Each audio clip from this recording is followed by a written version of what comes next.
What is up, Fantasy League enjoys? A new season is kicking off post-player break, and we are starting with the Esports World Cup.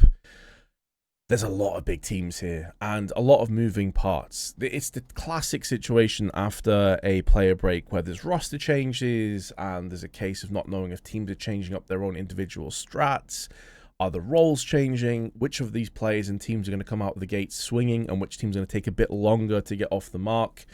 For all intents and purposes, tournaments after a player break always feel a little bit like a coin flip. And so I'm going to be trying to really go safe here rather than rocking the boat too much. So with that being said, let's jump into our first matchups because it's going to be very important, especially as it's best of threes. So ordinarily, you're looking at like best of ones as potential, upset playgrounds, and can you try and justify going for a couple more budget players because a potential team can win? Well, with best of threes, that's much less of the case. Mouse and Sashi will be going up against each other first with Vitality and M80, Spirit and MIBR, FaZe and FlyQuest, Na'Vi against Furia, G2 and the Mongols, which is a very scary opening game for both teams, really. And then the same could be said for Virtus Pro and Complexity. Those are the two teams I'm looking at and the two matchups. And then to a lesser degree, Na'Vi and Furia could be a good one as well. Obviously, Yuri and Keserato just signing a 3-year contract extension, which raised a lot of eyebrows, but they have picked up Skulls, who I would say is an upgrade over Kai. So it's a team that could potentially get off to a good start here, especially if Na'Vi is struggling just a tad. So with these opening games, I don't really want to go for VP or Complexity. I feel like they're inconsistent teams at the best of times. Playing against each other in a best of 3 opening game where I don't really know what to expect, for me, is putting me off. And so I'm going to actually avoid both of those squads because I just don't feel very good about it whatsoever. G2 and the Mongols is another really tough one.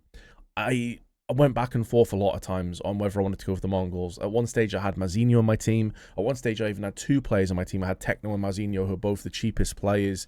Mazinho is 190k, which I think is really good value for money if you're favouring the Mongols to go ahead and pick up where they left off towards the end of the season, where they looked fantastic. That's maybe where some of the other teams were burning out a little bit. There's been a lot of conversations from teams like FaZe and Brolan from Mouse talking about player burnout very openly and how much they needed a break. Well, they've had it now. They've had a chance to recharge their batteries. They've had a chance to really, just take a step away from the game and put their mind elsewhere so they can come back as hungry as ever. We'll see if that's the case. But all systems go as far as I'm concerned for this tournament. There's a lot of obvious games. I think, like, obviously Mouse, Vitality, Spirit, FaZe will be expected to win up here. But then it's the down games here from Na'Vi, Furia, G2 Mongols, VP, and Complexity where I'm a little bit more unsure. So this is the team that I've gone for. I went back and forth a lot of times.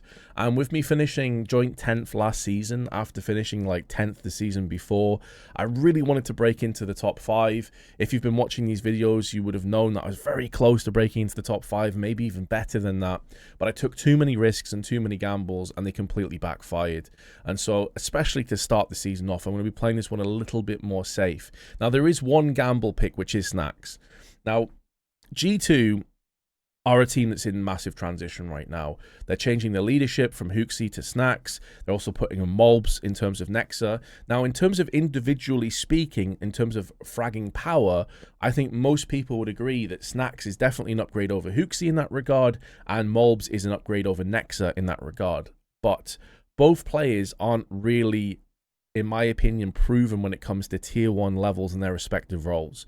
Mobs is not proven at tier 1 just yet. Snacks is not a proven IGL, in my opinion, at tier 1 yet. He did decently at Gamer Legion, but Gamer Legion often came down to these big performances. Snacks himself was often top of the scoreboard and doing really well. So I have no doubts about his capabilities as a fragger when it comes to in-game stuff. I think he's going to have games actually where he is quite comparative to a Munacy or even a Nico in certain situations. I think in that regard he is an upgrade, but I don't feel like he's been fully proven yet as his leadership in Gamer Legion, and before that some sort of tier 2, tier 3 Polish teams.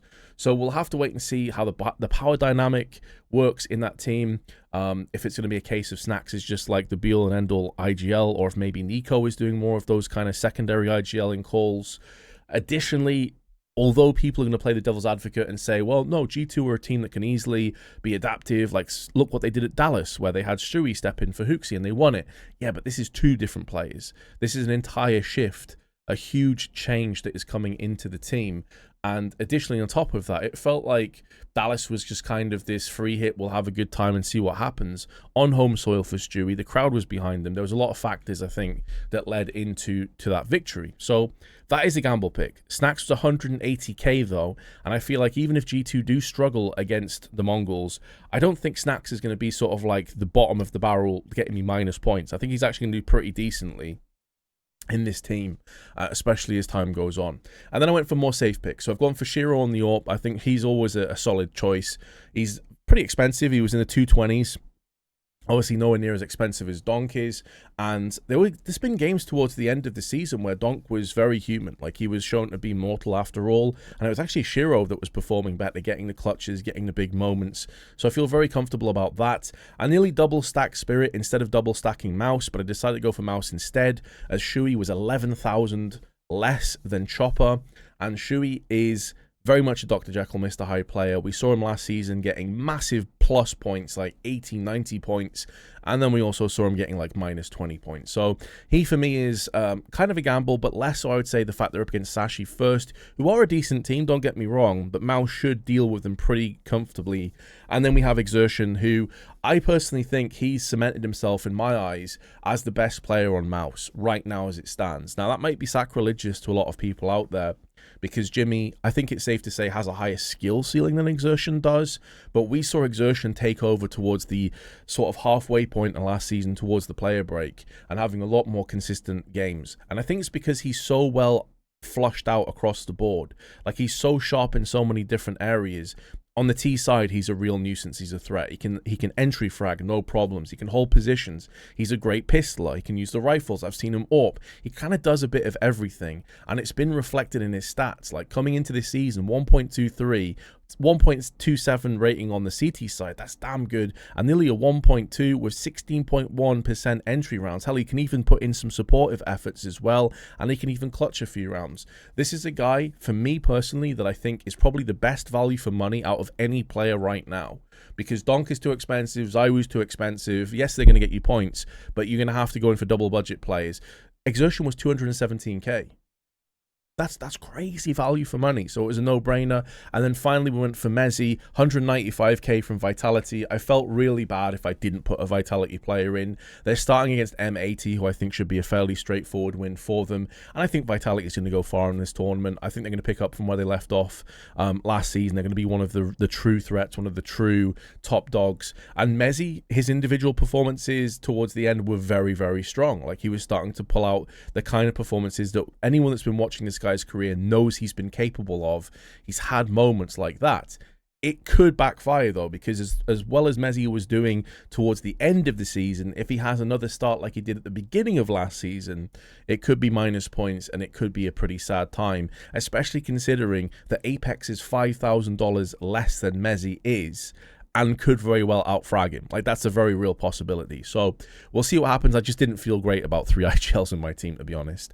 So that's my roster. I wanted to go for a bit more safe picks with Exertion and Shiro, 2 players that I think are guaranteed to get me quite a few points here, but then go for a little bit more of a risk with Snacks. Never know what's going to happen with him, and hopefully Shui's going to have one of his good tournaments, and so will Mezzi, and then I'll be in a pretty decent position. But comment below, let me know what you think of this team.